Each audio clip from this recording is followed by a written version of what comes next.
오늘 저에게 주신 하나님의 말씀은 구약성경 출애굽기 15장 11절 말씀.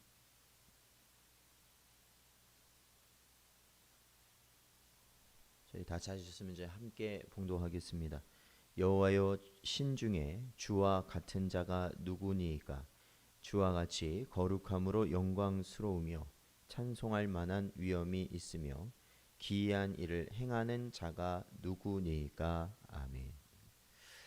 기도하겠습니다. 하나님, 저희의 심령을 부르시고 또한 주장하여 주심으로 하나님 아버지께 언제나 나아갈 수 있는 은혜를 허락하시니 감사드립니다. 언제나 저희들이 주의 말씀을 쫓아 나아가며 부족함 없게 하시고 특히 하나님을 알아가는 은혜를 허락하여 주시어서 이 땅에서 오직 주의 은혜만을 구하며 살아갈 수 있도록 인도하여 주시옵소서. 간절히 바라오며 예수님의 이름으로 기도하옵나이다. 아멘. 사랑하는 성도 여러분, 오늘도 주신 말씀 저희들 붙들고 우리가 오직 하나님 한 분만을 바라보고 또한 그분의 살아계심을 인정하며 늘 승리하시는 여러분 되시기를 축원드립니다. 우리가 어제 살펴봤던 대로 살아계신 하나님, 그렇죠? 우리가 살아계신 하나님을 인정하고 그 살아계신 하나님이 어떠한 모습으로 성경에 그려지고 있는가라는 것을 좀 살펴봤는데, 그분은 인격적인 존재이심으로, 그러니까 어떤 그 하나님에 대한 그러니까 무생물적인 관점들이 있거든요. 그런 것이 아니라 하나님은 인격적인 분이시다. 그래서 하나님을 인격적인 분이시긴 하나님이 우리 사람을 지으실 때 자신을 닮게 만드심으로 우리 사람이 이 인격이라는 것을 우리들이 지니게 되고 그로 말미암아 지금도 어떻게 됩니까? 하나님과 우리가 그러한 교통할 수 있는 그러한 관계가 형성되어지는 것이죠. 그리고 하나님은 요한복음 4장 24절에 나온 대로 영적 존재시다. 그렇죠? 우리 눈에는 보이지 않는 그런 영적 존재이시지만 살아계신 분. 그리고 이 세상에 다른 여러 신들, 거짓 신들, 여러 다신들이 있는 이 세상의 신들과는 다르신 오직 유일한 한 분 하나님이시다라는 것을 저희들이 살펴보았습니다. 그리고 이러한 하나님께서는 또한 여러 속성들을 지니고 계시는데 계속해서 살펴보면 하나님은 영원하신 분, 그리고 불변하신 분, 변하지 아니하시는 분이죠. 그리고 모든 능력을 소유하시는 전능하신 분, 그리고 어느 곳에나 거하시는 무소부재하신 분이 바로 하나님이시고 모든 것을 알고 계시는 전지하신 분이 또한 하나님이시다라는 것을 보았습니다. 오늘 본문을 통해서 계속해서 하나님의 속성을 살펴보자면 하나님의 또 하나의 속성은 바로 거룩하신 분이시다. 거룩하신 분이세요. 그래서 죄와는 구별되는 분, 그렇죠? 그래서 그래서 죄로 물든 이 세상과는 구별될 수밖에 없는 분이 바로 하나님이십니다. 그리고 하나님은 시편에 보면 바로 의로우신 분이라고 기록되어 있습니다. 그러므로 우리가 하나님의 나라를 소망하며 살아갈 때 그것을 간절히 바라는 것은 바로 하나님의 공의가 온전히 이루어질 것을 또한 소망하는 것이죠. 또한 하나님은 자비하신 분이라고 성경은 가르칩니다.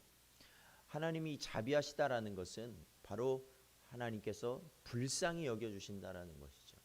죄 있는 우리를 불쌍히 여겨주시고 끝까지 참아주시고 하나님께서 오로지 우리를 구원으로 인도하시는 은혜를 허락하신다라는 것입니다. 그래서 성경은 하나님은 사랑이시다. 완전한 사랑은 바로 하나님이시다라고 우리에게 가르칩니다. 그래서 우리를 위해 자신의 하나뿐인 아들인 예수 그리스도를 십자가에 매달려 죽게 하시기까지 우리를 구원하신 분이 하나님이시죠. 그리고 하나님은 신실하신 분이라고 가르치십니다. 그렇습니다. 우리가 예수 그리스도의 죽으심이 하나님이 어떻습니까? 하나님이 창조하신 이후에 사람이 타락하고 그로 말미암아 우리에게 주어진 그 약속을 결국엔 하나님이 이루시지 않았습니까? 마찬가지입니다. 하나님께서 이루신 그 십자가의 약속, 이 땅에 다시 오신다 말씀하신 그 주님의 약속은 반드시 이루어질 것입니다.